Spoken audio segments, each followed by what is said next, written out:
ಪ್ರಗತಿ ಸಂಯುಕ್ತ ಪ್ರೌಢಶಾಲೆಯಲ್ಲಿ ವಿಜ್ಞಾನ ಮೇಳ.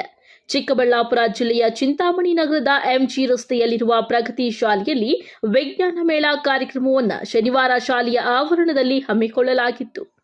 ವಿಜ್ಞಾನ ಮೇಳದಲ್ಲಿ ವಿದ್ಯಾರ್ಥಿಗಳು ವಿವಿಧ ತರಹದ ರಾಸಾಯನಿಕ ವಸ್ತುಗಳ ಪ್ರದರ್ಶನಗಳನ್ನು ಇಟ್ಟು ಜನರಲ್ಲಿ ವಿಜ್ಞಾನದ ಬಗ್ಗೆ ಜಾಗೃತಿ ಮೂಡಿಸಿದ್ದಾರೆ.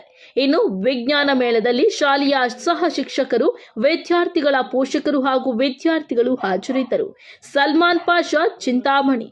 ಭಾವನೆಗಳ ಜೊತೆಯಲ್ಲಿ ನಿಮ್ಮ ನ್ಯೂಸ್ 5 ಇದು ಭರವಸೆಯ ಹೊಂಬಳಕು.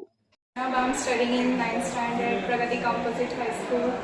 So today is a science exhibition. There are lots of science models and science experiments, and every student has the opportunity to participate in this event, and our teachers have supported a lot on this, and there is a lot motivation from our teacher. It is like a fest in our school, and we have enjoyed a lot in our school.